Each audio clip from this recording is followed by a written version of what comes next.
Hey guys, welcome back to my channel.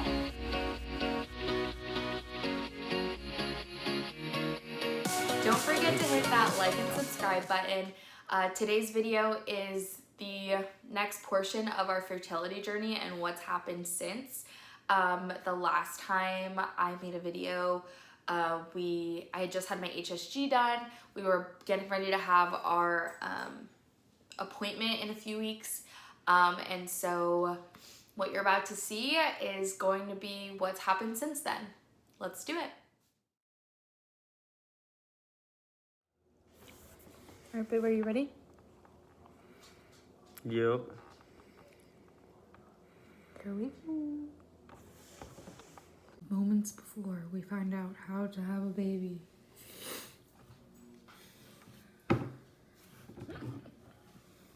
You tired of me yet? So after that appointment, I didn't actually take any video or footage just because I just really wanted us to kind of process everything on our own and not do it in front of a camera. We had left that appointment with like really mixed emotions, honestly. Basically, in the appointment, our doctor told us that I am in great health. I am in optimum fertility, if you will. I do not have PCOS, praise the Lord. That was like confirmed. They told me that I did have a little bit of a blockage though, according to the HSG. And so I was going to have a procedure done to remove that polyp. And so we went ahead and we did that, which you'll see in some of this video. And then we kind of talked about Josh, and he was a little bit worrisome, if you will, with some of the things that we were seeing. He basically said that we were a great candidate for IVF, but that he didn't want to jump the gun. So we were gonna have to submit a second sample to confirm, and Josh was gonna have to go see a specialist. It was honestly just kind of like a lot to process that day. So it created like, it kind of set the tone for the next few months and what you're gonna see. So yeah, following that appointment, we immediately scheduled Josh to submit a second sample and had to set up an appointment with the urologist. So he was gonna go see a specialist to make sure that everything was okay, and they were gonna just go over the numbers and check everything out, do whatever they needed to do. At this point, we had no idea what that was even gonna look like, and it was super duper stressful. I also had to set up my surgery. I had to have a hysteroscopy where they go in and like remove any of the polyps that I had. And so we went ahead and did that. And this next footage is from my procedure and pre-op appointment. Hey guys, it is currently Wednesday, February 23rd, and I am on my way to my doctor's appointment. This is my pre-op appointment for my procedure to get my polyp removed. I'm anxious a little bit, but mostly I'm just like ready to just really get this process started. I'm hoping that everything's just gonna go well. I'm a little nervous because I have to put me like all the way out, but I'll give you guys more info when I finish my appointment. All right, I just had my appointment. And doesn't seem like it's too bad. The lady said the procedure literally takes like 10 minutes, but the whole time will be like 2 hours between like sedation and everything else in between. So my mom is going to take the day off and take care of me that day. Super thankful for her. And yeah, I will bring you along for as much of the ride as I could do. And you probably will get some interesting content for afterwards.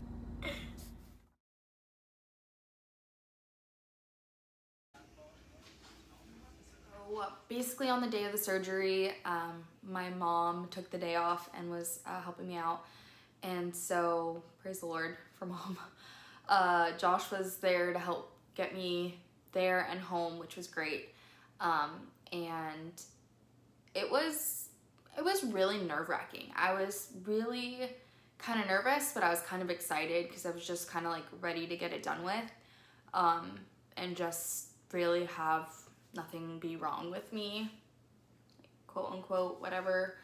And so I had to, of course, do another pregnancy test, and get into a gown and everything. They put me all the way out, and I woke up super groggy. I was exhausted, and I was so hungry, and all I wanted was coffee, evidently. I did it. I want coffee. You said there's 7 today, or? She said I shouldn't have Yes. Okay. Chick-fil-A. I'm hungry. It's good. How you feel? Good. I want some of that. Right? She's lit. But overall, that surgery was successful. They were able to remove anything. In that surgery, they also took a biopsy of the uterine, like my uterus, to make sure that I didn't have anything else going on, and evidently I did. Apparently I had a mild case of endometriitis, which is different than endometriosis. Basically, just like your stomach has good and bad bacteria, so does your lining of your uterus. So because of that, they went ahead and put me on antibiotics for like 2 weeks straight. It was like 2 really strong ones, and that sucked. That was awful. Did not have a good time doing that. I was just like in pain. It felt like my body was fighting itself. It was like not a good time. And then I have been doing 30 days of a probiotic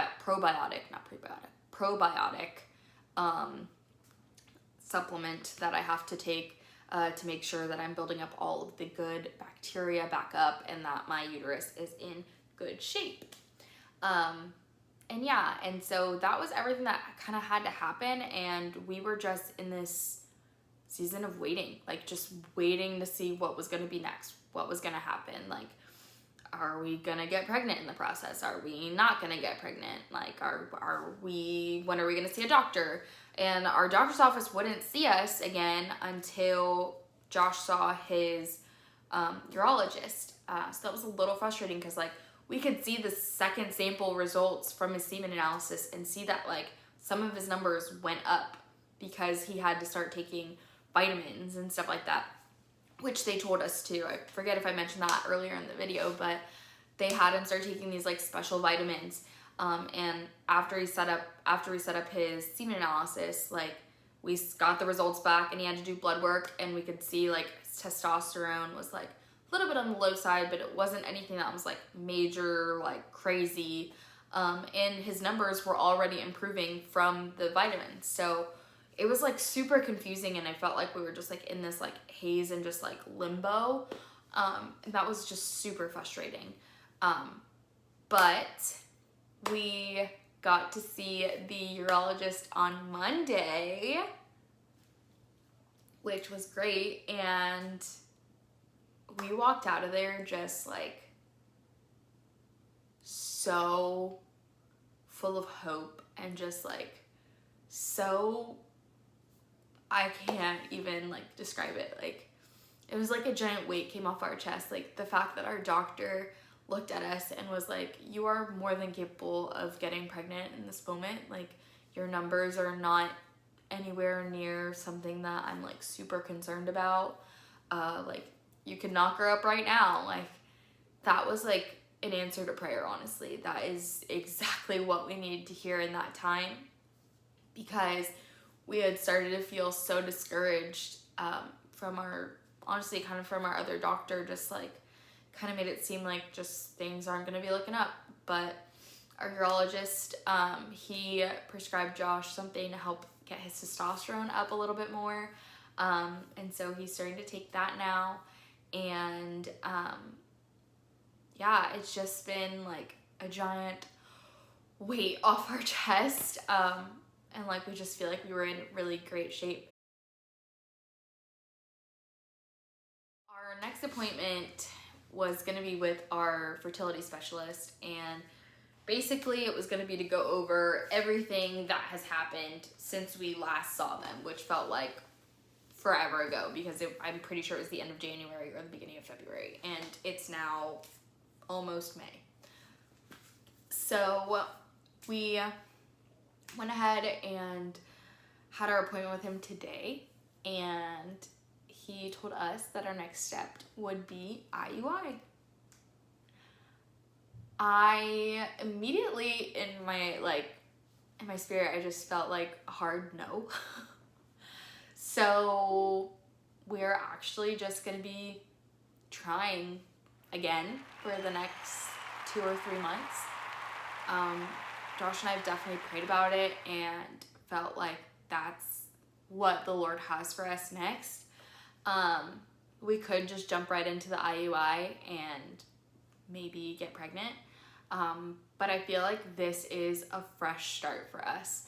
Like, my tubes are clear. I feel like they like freshly tilled the soil of my uterus. Like, Josh is on vitamins that his numbers are going up. He's on medicine to help everything else go up. And I just feel like this is our time to do it naturally. Like, the stars are aligned and everything else. And honestly, I'm just super hopeful. So this may be the last video that I post about our fertility journey for a little bit, unless I'm announcing that I'm pregnant, or that in the last few months nothing's happened and we are proceeding with IUI. But for now, that is where we stand. I'm super duper hopeful and super excited, and I feel like a fresh start, which is huge. So as I always say, like, if you're thinking about going to a fertility doctor or you're not sure or what, like, just go. Just go, because even if you don't end up doing the procedures like you plan, like, at least you're getting answers, and at least you're finding out like different things that could be going on with you. For me, like, I had a mild blockage. We were able to clear it up. We were able to take care of any kind of things that were going on, and now I'm like ready to have a baby. And for Josh, like, I think me and my sister-in-law were talking the other day, and we're like, literally for guys it's kind of a lot easier because they just take a pill and things usually just kind of fix themselves. And so don't wait, do it, just go. If you're trying, just go. It's okay. And don't forget, like, so many people go through this, so many people, and nobody talks about it, which is why I'm here doing this now. So if that is you, don't be afraid to hop in my DMs and ask me any questions you have. Please, I'm an open book about this. I try to be as open and honest as possible. I love you guys, and I pray that you guys all get your little miracle babies and get them soon, because I just can't wait. I just can't wait. To all my friends out there trying, I can't wait. Can't wait. To all my friends out there that are pregnant, I can't wait. I can't wait to love our little babies and have little birthday parties and be tired moms together and just all the things. So yeah, that's where we're at. I hope you guys enjoy and have a wonderful, wonderful